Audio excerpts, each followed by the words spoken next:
যুবক, চিন্তা করো, মোবাইলের মধ্যে কথা বলো, প্রেমিকার সাথে কথা বলতে বড় মজা লাগে, মোবাইলে চ্যাটিং করতে বড় মজা লাগে, রাত্রেবেলা ফেসবুক চালাইতে বড় মজা লাগে। যুবকরে না না না, চিন্তা করো, আমার মা অন্য রুমে ঘুমাইতেছে, আমার বাবা অন্য রুমে ঘুমাইতেছে, আমি এখন যদি মোবাইলে সারা রাত্রেও চ্যাটিং করি, দুনিয়ার কেউ দেখবে না। এ যুবক, না না না, দুনিয়ার কেউ দেখে না, কিন্তু আমার মালিক আমাকে দেখতেছে। আমার মালিক তখন বলে, না ফরমান রে, আমার জমিনের উপরে থাইকা রাত্রের পর রাত তোর প্রেমিকার সাথে কথা বললি, আমার জমিনের উপরে থাইকা মোবাইলে রাতকে রাত মোবাইলের মধ্যে ফেসবুক চালাইলি, আর তোর এই জবান দ্বারা একদিনও আমার আল্লাহকে ডাক দিলি না রে বান্দা। আমার আল্লাহর বড় মনে চায় আমি আল্লাহ তোর জবানটার দিকে তাকাইয়া থাকি আর বলি, দেখি আমার বান্দা আমাকে একবার আল্লাহ বলে ডাক দেই কিনা। কয়, আমার বান্দা যখন আমাকে আল্লাহ বলে ডাক দিবে, আমার বান্দা আল্লাহ বলে ডাক দিতে দেরি, আমি আমার ফেরেশতাদেরকে বলতে দেরি না। আমার বান্দা কি চায়, আমার বান্দা কি চায়? কয়, আমার বান্দা যা চায় আজ আমার বান্দাকে ফেরেশতারা তোরা সব দিয়া দি। আলী রাদিয়াল্লাহু তাআলা আনহুকে জিজ্ঞেস করলেন, হে হযরত আলী, তাকওয়া কি? কয়, তাকওয়া হইল যে ব্যক্তি আল্লাহকে ভয় করে, এরই নাম হচ্ছে তাকওয়া। আল্লাহকে ভয় করলে গুনাহ করা যায়? কথা বলেন না। আল্লাহকে ভয় করলে গুনাহ করা যায়, আল্লাহকে ভয় করলে টিভির সামনে যাওয়া যায়, আল্লাহকে ভয় করলে মাওলার নাফরমানি করা যায়, আল্লাহকে ভয় করলে অশ্লীল কাজ করা যায়। কয়, আল্লাহকে ভয় যে বান্দা তার হৃদয়ের মধ্যে আল্লাহর ভয় ঢুকাইতে পারবে, ওই বান্দাই তাকওয়াবান হয়ে যায়। সালাবাতুল আনসারী রাদিয়াল্লাহু তাআলা আনহু পয়গম্বর আরবি সাল্লাল্লাহু আলাইহি ওয়াসাল্লামের একজন কাছের সাহাবী ছিলেন সালাবাতুল আনসারী। সাঈদ রাদিয়াল্লাহু তাআলা আনহু একদিন যুদ্ধের ময়দানে যাবে। সালাবাতুল আনসারী রাদিয়াল্লাহু তাআলা আনহুকে ডাইকা বলে, হে সালাবা আমার ভাই, আমি যুদ্ধের ময়দানে যাব রে সালাবা, আমার পরিবার তোর কাছে আমানত দিয়ে গেলাম রে সালাবা, আমার বিবিকে তোর কাছে আমানত রেখে গেলাম, আমার বিবির যা প্রয়োজন তুই দেখে নিবি, আমার পরিবারে যা প্রয়োজন তুই দেখে নিবি। সাঈদ রাদিয়াল্লাহু তাআলা আনহু যুদ্ধের ময়দানে চলে গেলেন।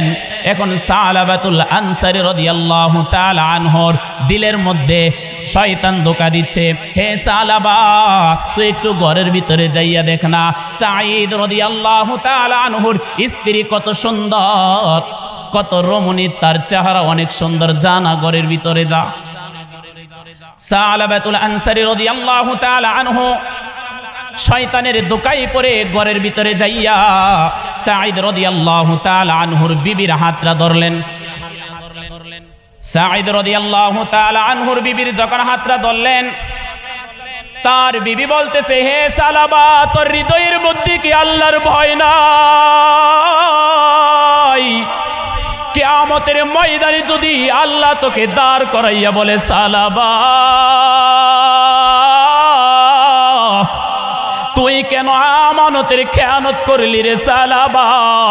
সাঈদ তো তার বিবিকে তোর কাছে আমানত রেখে গেছে রে সালাবা, তুই কেন সালাবা হইয়া, তুই কেন নবীর সাহাবী হইয়া সাঈদ রাদিয়াল্লাহু তাআলা আনহুর বিবির আমানত খেয়ানত করলি?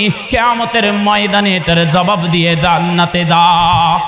সালাবা রাদিয়াল্লাহু তাআলা আনহু সাহাবী ছিলেন, হাতরা ছেড়ে দৌড়াইয়া চলে গেছেন পাহাড়ের মধ্যে, কান্না করতেছেন পাহাড়ের মধ্যে যাইয়া, আল্লাহ এত বড় গুনাহ করছি রে মাওলা, তুমি যদি মাফ না করো কার কাছে মাফ চাবো গো আল্লাহ, তুমি মাফ করে দাও।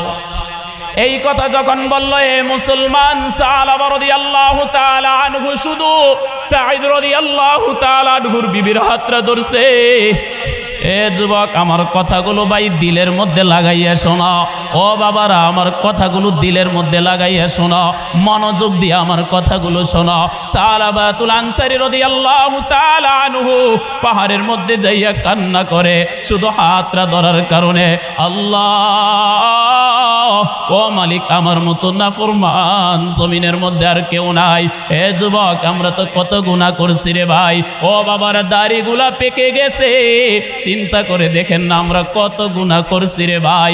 সালাবাতুল আনসারী শুধু হাতটা ধরার কারণে কান্নার কান্নার কান্না। আজ আমরা চিন্তা করি আমাদের হায়াত বড় লম্বা। যুবকরা চিন্তা করে এখন তো দাড়ি ওঠে নাই, যুবকরা চিন্তা করে দাড়ি উঠুক, আমার একটা বয়স হোক তারপরে মসজিদে ঢুকবো, ঠিক কিনা? আমার বয়স হোক তারপরে নামাজ ধরবো, আমার বয়স হোক তারপর দাড়ি রাখবো, আমার মাথার চুলগুলা পাকুক তারপর মসজিদে যাইয়া সেজদা দিব। যুবক রে না না না, এখানে একজনও গ্যারান্টি দিতে পারবা না যে মাহফিল থেকে বাড়িতে যাইবা। আমরা কেউ গ্যারান্টি দিতে পারবো যে মাহফিল থেকে বাড়িতে যাব? ও যুবক, দুনিয়ার মধ্যে আসছি মৃত্যুবরণ করতেই হবে।